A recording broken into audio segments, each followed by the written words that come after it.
안녕하세요. 이번에 파이토치 세미나 진행하게 된 김두현입니다. 네. 오늘은 오리엔테이션을 시작할 거고, 오리엔테이션에서 이제 왜 파이토치 세미나를 시작하게 됐는지, 그리고 기본적으로 어떤 것들을 다루는지, 그리고 어떤 것들을 이제 이 과정이 끝나고 알아가실 수 있는지에 대해서 네, 정리해 드리겠습니다.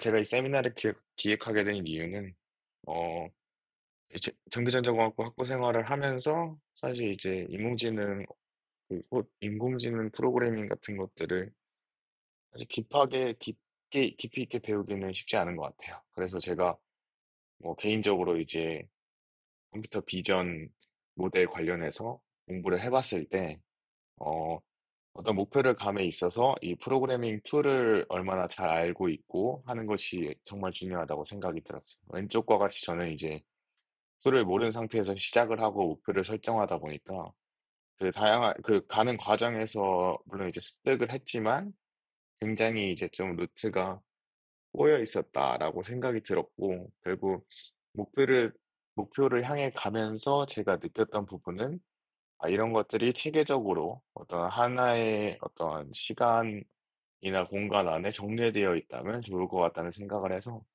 이번에 세미나를 기획하면서 파이토치의 전반적인 내용과 머신러닝 학습론에 관해서 익혀가실 수 있었으면 좋겠습니다. 그래서 이 세미나가 끝나고 나면은 오른쪽과 같이 어떤 프로젝트를 진행함에 있어서 시작 단계에서부터 어떻게 이 학습 코드를 작성할지에 대해서 명확하게 네, 머리에 넣어 가실 수 있었으면 좋겠습니다. 일단은 뭐 처음으로 머신러닝의 단어만 들어봤다, 아니면 뭐 학습을 사용을 해봤다, 이런 응답이 많았어서 일단 머신러닝의 대략적인 개요를 말씀드리면 일단은 데이터가 있어야 됩니다.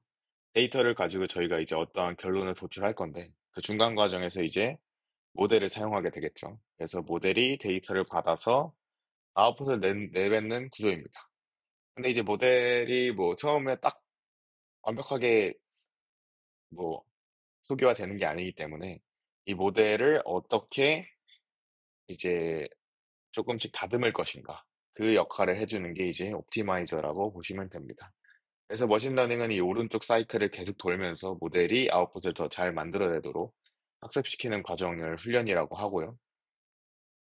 그래서 이때 사용하게 되는 언어가 저희가 이제 배울 파이토치와 비슷한 머신러닝 프레임워크입니다. 머신러닝 프레임워크는 저희가 이제 전기전자에서 배우지만 C 언어 같은 경우에는 굉장히 로우 레벨 코딩으로 메모리까지 관리하면서 이제 어떤 필수적인 기능들로 굉장히 확장성이 넓은 언어라고 생각을 하시면 된다면, 이 프레임워크라는 거는 이러한 코드들을 이미 개발자가 다 밑에서 이제 개발을 해 놓고 저희는 이제 왼쪽과 같은 일종의 어떤 함수 형태로 그냥 호출을 해서 사용하게 되면은 그 밑에 있는 로우 레벨 언어들로 작성된 코드들이 실행이 된다고 생각하시면 됩니다. 그래서 이게 어 다양한 이제 프레임워크가 존재하는데 뭐 텐서플로우, 파이토치, 작스 이렇게 존재를 하게 되고, 보시는 바와 같이 그 기본적인 함수들을 구성을 보면은 다 비슷합니다. 컨볼을 사용한다 쳤을 때 뭐 채널, 인풋 채널, 아웃풋 채널, 커널 사이즈, 뭐 바이오스 쓸 건지 말 건지 이런 부분은 다 동일하다 보니까 어 이 세 개 중에 하나 사용하면 되는데, 제가 이제 파이토치를 이제 고르는 이유는 텐sorflow가 가장 먼저 나와서 뭐 산업체나 뭐 하드웨어에서의 그러한 추론이나 할 때는 텐sorflow가 더 유용하게 사용될 수 있겠지만, 이런 어떤 연구나 실질적으로 당장 뭔가 빠르게 어떠한 프로토타입을 실험해 보고 싶다 할 때는 파이토치가 가장 이제 직관적이고 다 개발하기 편하게 되어 있어서, 이러한 장점들로 이미 많은 코드들이 파이토치로 구현이 되어 있고 그것들을 통해서 또 학습을 하는 것도 쉽기 때문에 파이토치를 고르게 되었습니다.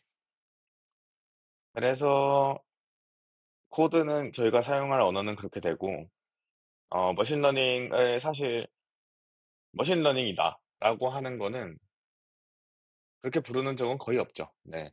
대부분 이렇게 좀 복잡한 명칭으로 어떠한 모델을 부르시는 걸 많이 봤을 거예요. 그러한 명칭을 명명할 때 이제 네 가지로 분류를 할 수가 있는데 다음과 같이 러닝을 어떻게 했냐, 그다음에 태스크가 뭐냐, 그다음에 어떤 도메인에서 사용을 하는 거냐, 알고리즘이 뭐냐, 이렇게 해서 각각의 섹션별로 하나씩 뽑아서 명칭이 이어지면 된다고 생각하시면 돼요. 그래서 예를 들어 보면은 하나씩 뽑아서 슈퍼바이스드 방식, 지도 방식으로 학습을 했고 제너레이션을 하는 모델이며 이제 비전, 이미지 처리를 하는 도메인에서 사용되고 그다음에 이제 딥러닝 알고리즘을 사용했다. 이렇게 되면 이걸 이제 합쳐서 어떻게 부르게 되냐? 이제 뭐 슈퍼바이스드 이미지 인핸스먼트 네트워크 이렇게 되는 거예요. 그래서 이거를 저걸 보는 순간 이 논문은 슈퍼바이스 방식으로 이미지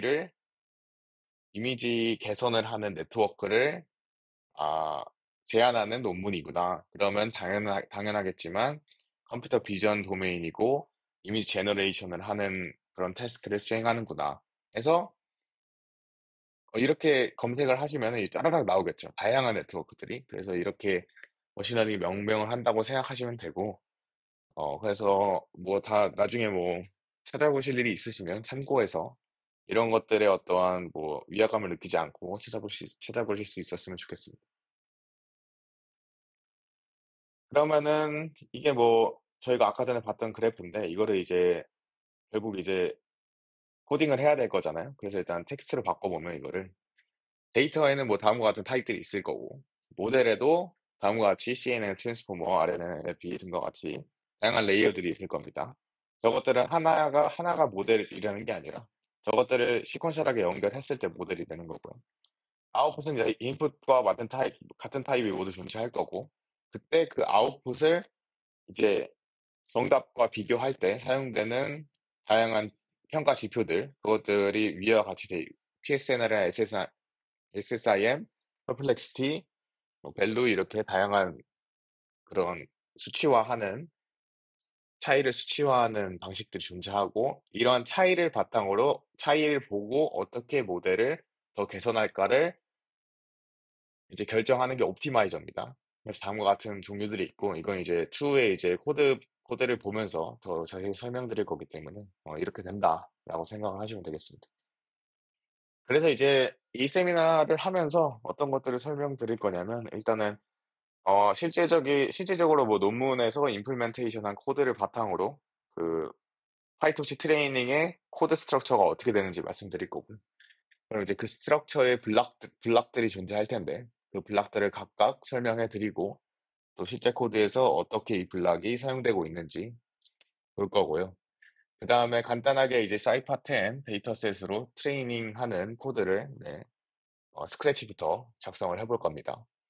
그다음에 그렇게 학습 방법론을 다 익혔다면 그 학습 과정을 어떻게 좀 더 팬시하게 만들 수 있는지 뭐 명명은 Good Code for PyTorch Training으로 정했는데 그 부분에 대해서도 강의를 할 거고 마지막으로 이제 저희가 최종 목표로 삼았던 뉴럴 스타일 트랜스퍼에 대해서 네, 알려드리겠습니다. 그래서 이렇게 다음과 같이 강의가 진행된다 보시면 되고 강의는 총 4편으로 구성했고 어 이제 과제는 이제 2개 정도로 생각 3개 정도로 나갈 것 같습니다. 그래서 네, 오리엔테이션은 여기까지 하도록 하고 어 올라오는 4개의 강의들을 열심히 수강해 주시면 감사하겠습니다. 감사합니다.